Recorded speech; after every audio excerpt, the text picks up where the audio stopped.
बच्ची मेरे साथ बैठी है, ये इनकी इजाज़त से वीडियो बन रही है। इस बच्ची को जो आर्ज़ा है इनको म्यूकोपॉलीसैकेराइडोसिस कहते हैं।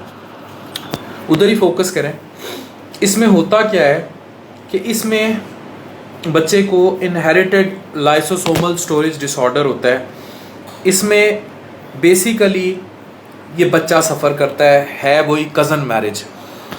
इसमें इसको हम सैन फिलिपो सिंड्रोम भी कहते हैं।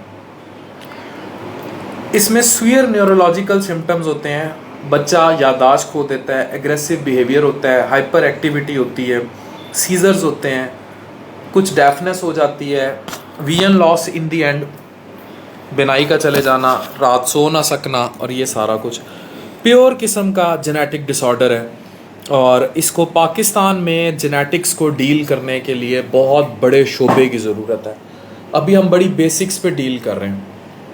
मेरा एक कज़न था, उसकी कहीं खाला की बेटी से शादी हो गई अमेरिका में।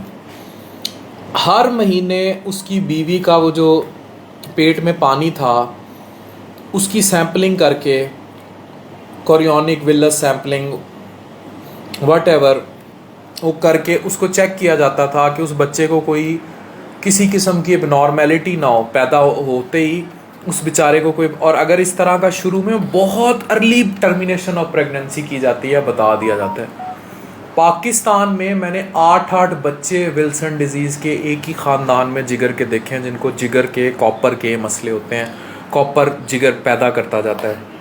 एक ही ख़ानदान में प्राइमरी हाइपर ऑक्सिलूरिया टाइप 1 के बच्चे देखे हैं कि जिगर से फिर गुर्दों को बम्बार्डमेंट होती है जिसमें फॉस्फेट स्टोन्स की।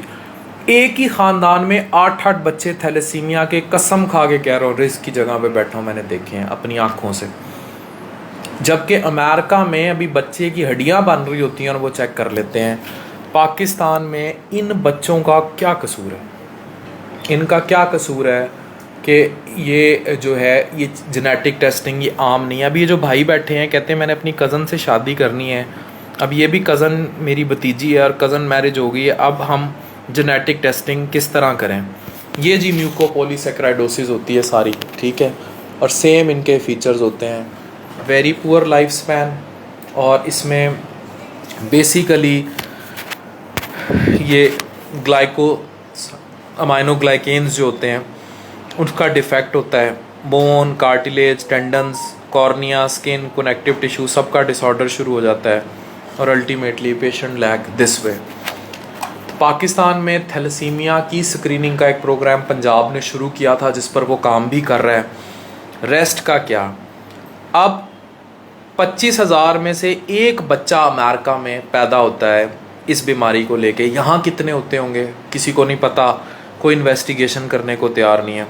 Currently there is no cure in the world for these diseases. इन बीमारी का कोई हतमी इलाज दरियाफ्त ही नहीं हुआ, एक्सेप्ट कि ऐसे बच्चे को या तो शादी ना हो ऐसे पेरेंट्स की, या उनको पैदाइश से ही रोक लिया जाए। जो कोरियोनिक विलस सैम्पलिंग या जो भी और वो तो पता नहीं क्या क्या कर लेते होंगे, वो टेस्टिंग करके DNA करके। पाकिस्तान कितना पीछे है इसका अंदाज़ा आप यहाँ से लगा लें। लेकिन एजुकेशन तो हम पैदा कर सकते हैं ना, कि ये बंदा मेरी वीडियोस देख के ये पूछने आ गया कि मेरी कज़न मैरिज है तो मैं कौन से जेनेटिक टेस्टिंग कराऊँ। अगर मुझसे आप सवाल पूछते हैं ना, तो सवाए मैदे जिगर के और कुछ जेनेटिक टेस्ट के अलावा ये टेस्ट वो सारे पाकिस्तान में करा ही नहीं सकता। वो पाकिस्तान में होते ही नहीं है। पाकिस्तान में जेनेटिक टेस्टिंग पे कोई काम ही नहीं है। पाकिस्तान में जेनेटिक एजुकेशन पर कोई काम नहीं है। पाकिस्तान में सेक्स एजुकेशन पर कोई काम नहीं है। पाकिस्तान में सेक्स की बात करो, सेक्स एजुकेशन की बात करो तो भोपाल उठ जाता है। इन बच्चों को सेक्स एजुकेशन में ना सिर्फ कामा सूत्रा नहीं आता। सेक्स एजुकेशन में जेनेटिक टेस्टिंग से लेकर सेक्सुअल हाइजीन, साफ सुथरा सेक्स।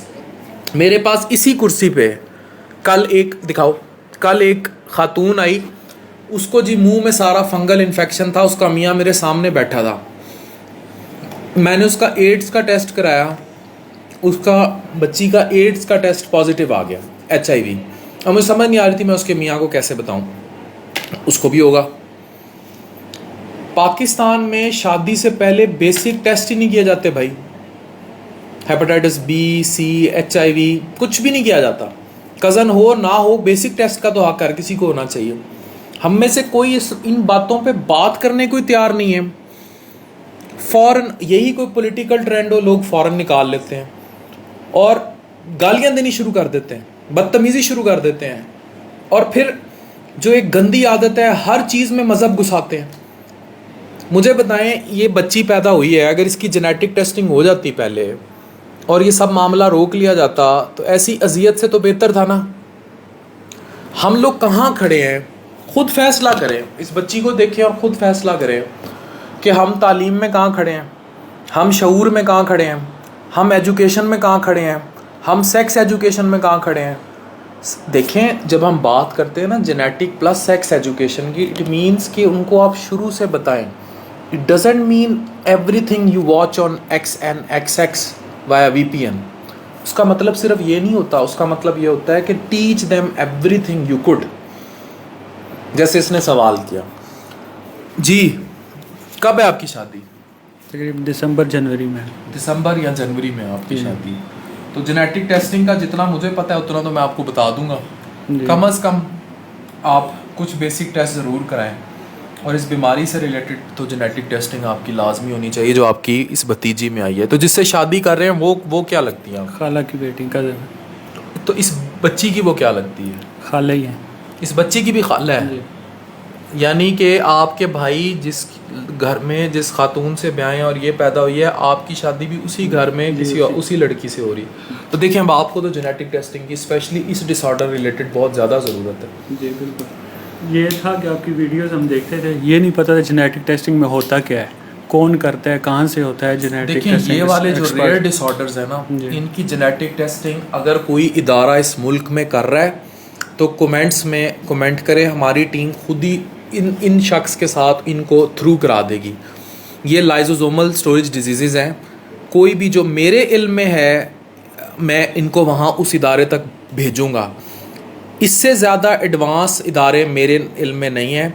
जर्मनी का एक प्रोजेक्ट था सेंट्रोजीन, उससे हमने लिवर के मरीज़ों की जेनेटिक टेस्टिंग कराना शुरू की थी और 12-12 लाख रुपए का वो जेनेटिक टेस्ट था। आजकल मेरे इल्म में है कि वो भी शायद बंद हो गया, लेकिन मैं अभी एक बंदे से फ़ोन करके पता करता हूँ कि कैसे ये जेनेटिक टेस्टिंग की जा सकती है। हर चिल्ड्रन कॉम्प्लेक्स में पाकिस्तान में जेनेटिक टेस्टिंग के ये चीज़ें आम होनी चाहिए। अगर मैं कोई चीज़ जेनेटिक टेस्टिंग से रिलेटेड हट के भी बात कर रहा हूँ तो जो इदारे इसको टेकअप करते हैं वो इसको फर्दर टेकअप करें, क्योंकि मैं मेदे जिगर का स्पेशलिस्ट हूँ, मीडिया पे इन्फ्लुएंस रखता हूँ due to Urdu point on all my work.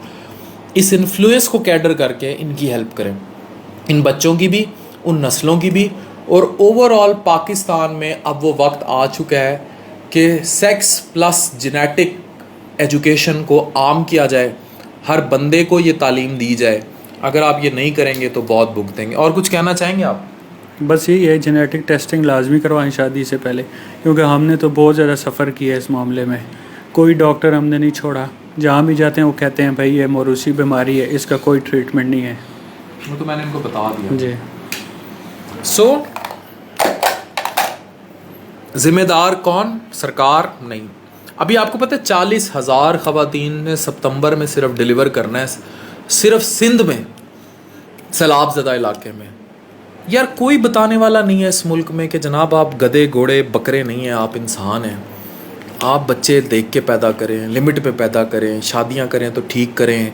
Condom नाम की कोई चीज़ होती है, उसका कोई इस्तेमाल है, कोई किस तरह, जब पढ़ी लिखी कौमें हैं, बाशऊर कौमें हैं, मतलब भेड़ बकरियों की तरह हाल हुए हैं लोगों के, मरन छेज पे इकॉनमी आई हुई है। हम लोग पता नहीं कौन सी उम्मत बढ़ाई जा रहे हैं, हम ये नहीं देख रहे कि क्वालिटी तो बढ़ाएं, स्टैंडर्ड तो रेज़ करें, उनका एजुकेशन लेवल तो रेज़ करें। हम कहाँ खड़े हैं? उनकी एजुकेशन लेवल पे रेज़ करें। एक उर्तुगरुल पैदा कर दें 50,000 छली वाले पैदा करने से। डॉक्टर अफान कैसर साइनिंग ऑफ।